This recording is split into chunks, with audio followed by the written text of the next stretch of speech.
Bem, devemos restaurar a igreja do Novo Testamento. Esse é o nosso papel, essa é a nossa responsabilidade. Nós, os que estamos vivos agora, devemos restaurar a igreja do Novo Testamento.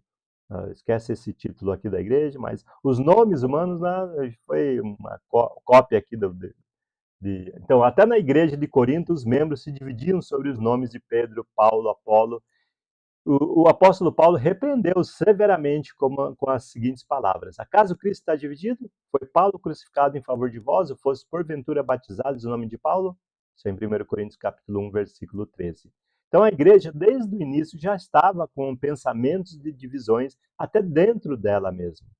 E Paulo diz, olha, ninguém foi batizado. Até hoje em dia, se alguém se chamar pastor, a gente tem que questionar, nem que seja ali dentro das nossas próprias mentes, né? E será que isso aí foi batizado em nosso favor? É claro que não. Então ele não é o pastor. O nosso pastor, ele deu sua vida por nós, porque o pastor dá a sua vida pelas ovelhas. Mas aqueles que não dão sua vida, só querem tirar proveito das ovelhas, esses não são pastores de jeito nenhum, são mercenários. É o que a Bíblia, inclusive João, capítulo 10, Jesus fala claramente sobre isso. Leia mais sobre isso e você, para ter um entendimento mais profundo, tem que ler a palavra de Deus, sem dúvida nenhuma, né? Então, como fazer restauração? Bem, essa é a linha lá desde o início, digamos lá, do primeiro século até hoje em dia. Nós estamos no ano 2022. Vamos considerar isso, 2022 anos. A igreja começou lá no Novo Testamento, né, com Jesus morrendo na cruz e começando a pregação do Evangelho, e a igreja começou. Mas, no ano 300 aproximadamente, nós temos a formação da Igreja Católica. Em 1500, ali a partir dos anos 1500 em diante, começou uma reforma da Igreja Católica chamada Reforma Protestante. Mas só fizeram uma igreja nova, católica nova, basicamente. Foi o que eles fizeram. E em 1801 começou o movimento da restauração. E nós temos o movimento pentecostal nos anos 1800 também, que começou. Muitas pessoas, quando querem fazer uma igreja, voltam para esse movimento pentecostal. Outros voltam para o movimento da restauração. Outros ainda voltam para o movimento protestante. E alguns querem ainda reformar a igreja católica. E nós, o que nós devemos fazer? Bom, nós devemos ser seguidores de Jesus assim hoje como era no passado. Então devemos voltar ao início. Volta à Bíblia. Uma ilustração bem simples, se você já foi no dentista, e a gente de vez em quando precisa ir no dentista, um mal necessário, né? Porque realmente é necessário. E quando o dentista vai refazer o seu dente, vai fazer uma restauração, ele deixa um dente preto? Lógico que não, ficaria meio absurdo, né? E talvez você já tenha visto pessoas com dente meio dourado ou até obturações pretas, fica muito feinho realmente, né, para dizer o mínimo. Às vezes é o que o dinheiro pode pagar. Mas qual é a intenção assim do dentista? Fazendo uma restauração. Se você tiver uma cárie, precisa fazer uma restauração. Se você quebrou um dente por acaso, né, foi comer um pedaço de alguma coisa dura, né, um pedaço de pedra, acho que ninguém come pedra mais, se você mastigou algo duro assim, quebrou seu dente, precisa de uma restauração. Uma restauração tem base no quê?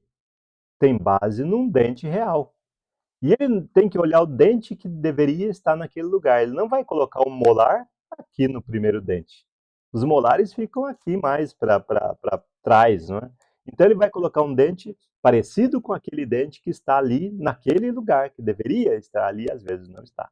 Da mesma maneira, nós, quando falamos sobre restauração da igreja, devemos voltar ao princípio. A igreja tem que se parecer com a receita. É a mesma coisa, vai fazer um bolo. O que você pega? Pega a receita e depois os ingredientes. Nós pegamos a receita, que é a palavra de Deus, e dentro dela tem todos os ingredientes que nós precisamos para plantar a igreja e colher a igreja do Novo Testamento. A semente é a palavra de Deus. E essa é a restauração, assim que nós fazemos restauração. Falando sobre a semente da igreja. Em Lucas 8, 4 ao 15, Jesus conta a parábola do semeador. Você deve conhecer muito bem, não é?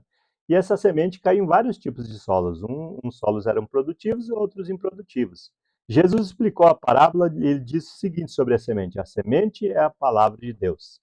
A palavra de Deus é a semente que nós também devemos usar hoje, plantar hoje, para colher hoje o mesmo resultado que foi plantado lá no primeiro século e também colhido lá no primeiro século, que é a igreja que Jesus edificou.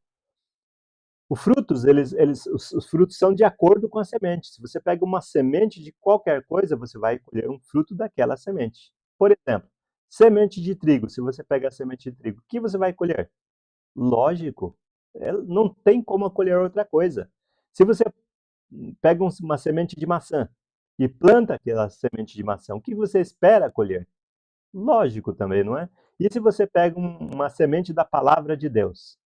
A palavra de Deus é a semente. Você colhe discípulos, colhe pessoas que são seguidores só de Jesus. E assim nós fazemos a restauração da igreja que pertence a Cristo. Se plantar a palavra, se a gente plantar a palavra, somente a palavra de Deus, e não opiniões, não o que nos agrada, mas o que agrada a Deus, nós vamos colher a igreja de Cristo. É assim que nós fazemos restauração. Não com teorias novas, mas com a velha e antiga e boa doutrina da palavra de Deus que está na Bíblia. Nós sabemos muito bem. Bem, conclusão dessa aula de hoje. O que nós vimos juntos aqui, devemos até colocar em prática. Do nosso ponto privilegiado que nós estamos aqui na história, nós podemos ver de relance todo o passado, mas também o presente. E verificamos que as previsões do desvio da igreja eram verdadeiras e foram realmente confirmadas. Estamos no meio da divisão até. O movimento da reforma, embora tenha contribuído para voltar à Bíblia, ele contribuiu, mas não atingiu o alvo, né? A gente sabe disso. Tentaram. Não conseguiram restaurar a simplicidade e a unidade da igreja no Novo Testamento. Na verdade, algumas das igrejas que surgiram do movimento da reforma estão totalmente fora do curso, né? E está levando a outro lugar e não, infelizmente, para o céu. Mas foi uma tentativa. E o que nós devemos fazer não é uma reforma. Se você já fez uma reforma na sua casa, uma vez eu fui fazer uma pintura, se transformou numa reforma. E aí, numa reforma, você tem a liberdade de fazer muita coisa, tirar coisas que estavam ali e fazer coisas novas. Na casa que eu comecei a pintura e transformou numa reforma, se tornou uma reforma, eu tirei uma área que tinha ali, coloquei um trilho, coloquei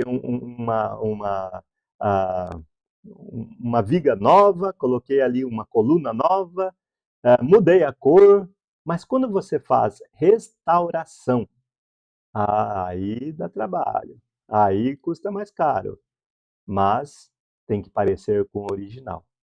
E é exatamente isso que nós devemos fazer com a igreja, não reformas, restauração. Olhar como que era no princípio, através da palavra de Deus nós fazemos isso, lemos, estudamos, planejamos cuidadosamente, minuciosamente, vai ser mais difícil, vai custar caro, mas vai ter um resultado incrível. Um resultado que vai nos levar para os céus, vai nos deixar nos céus, de extasiados que vamos ficar de verdade. Restauração é o que devemos fazer e não reforma. Então, eles tentaram em 1500 dali para cá. Nós estamos tentando fazer a restauração agora, é isso que devemos fazer. E restauração funciona. Funciona na minha vida, funciona na sua agora. Devemos ser autênticos, assim como você é autêntico, digamos assim, lá diante de Deus. Seja autêntico na sua vida em todos os momentos. Isso é restauração, é uma coisa individual também. Devemos nos alegrar porque podemos escolher a igreja e não uma reforma e nem uma igreja desviada. E hoje nós temos a opção. Nos anos assim, 1500, até chamado a Idade Média, os anos das trevas, só tinha uma opção e era errada. Não tinha o que fazer. Hoje nós temos a opção correta. Nós temos a liberdade de pegar a palavra de Deus, de ler a palavra de Deus. Ensinei muitas pessoas que viveram ainda resquícios daquele tempo não que nasceram em 1500, é claro, mas que ainda viviam com aquele pensamento, e até os sacerdotes daquelas denominações diziam: olha, quem pode ler a Bíblia é somente sacerdotes, e ler a Bíblia demais enlouquece. Eles começaram a colocar coisas assim, e era proibido a ponto do aquele sacerdote daquela denominação passar em casa, de casa em casa, e recolher as Bíblias e levar embora. As pessoas eram proibidas, isso era na época dos meus avós ainda, na época dos meus pais, realmente. E hoje não, nós podemos ir em qualquer lugar, até pela internet, como você está usando a internet agora, você pode comprar uma Bíblia, você pode ler a Bíblia, você pode fazer um vídeo como eu estou fazendo aqui, de restauração da Igreja de Deus. Vamos fazer juntos. Podemos então hoje ser discípulos de Jesus, somente membros da Igreja de Cristo. A igreja pode ser restaurada assim como Jesus planejou e edificou a igreja. E podemos participar de um cristianismo sem seitas, sem preceitos humanos, sem denominações religiosas, somente discípulos de Jesus. Devemos ser membros da igreja que não é nem católica, nem protestante, nem judia, não é uma denominação, não usa nome nenhum de homens, não tem um chefe humano, não tem uma sede aqui na terra, mas o nosso lar é lá no céu e o nosso pastor está lá nos esperando.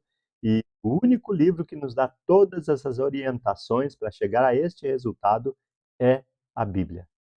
E você tem condições totais assim de encontrar a igreja que Jesus estabeleceu lá no Novo Testamento. O objetivo do seguidor de Jesus, seguidor fiel de Jesus, inclusive, não é? Deve ser a restauração da igreja. Homens e mulheres com bom coração estão diariamente abandonando denominações religiosas para se dedicarem à restauração, estão procurando a igreja que pertence a Jesus. As pessoas estão cansadas realmente dos desfeitos e malfeitos das denominações, dos homens religiosos que misturam poder e dinheiro e só pensam nisso. E pessoas que estão se tornando estudiosos da palavra de Deus em todo mundo, pode ter certeza.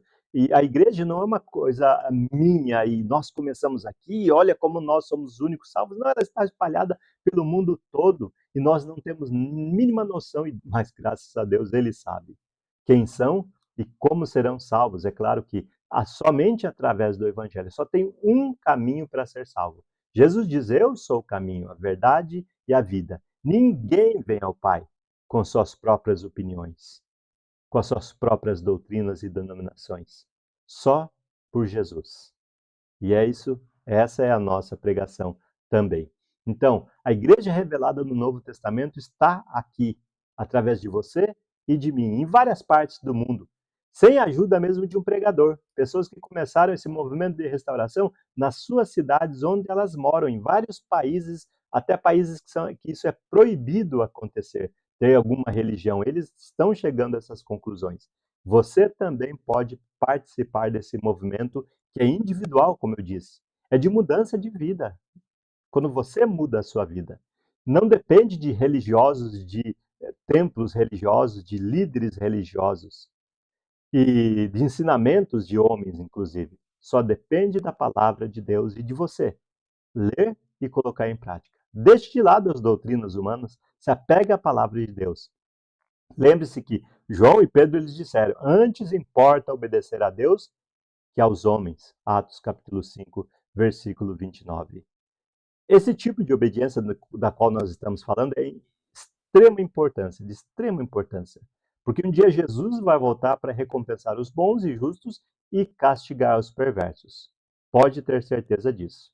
Claro que Deus ama a todos, mas Deus também é justo. Não esqueça disso. Muitas pessoas falam Deus é amor, como se amor fosse Deus. Não é. Deus é amor, mas quando Deus ama, ele também é justo. Seria injusto por aqueles que são fiéis, se todos fossem salvos pela misericórdia de Deus e sem obedecerem ao evangelho. Não serão.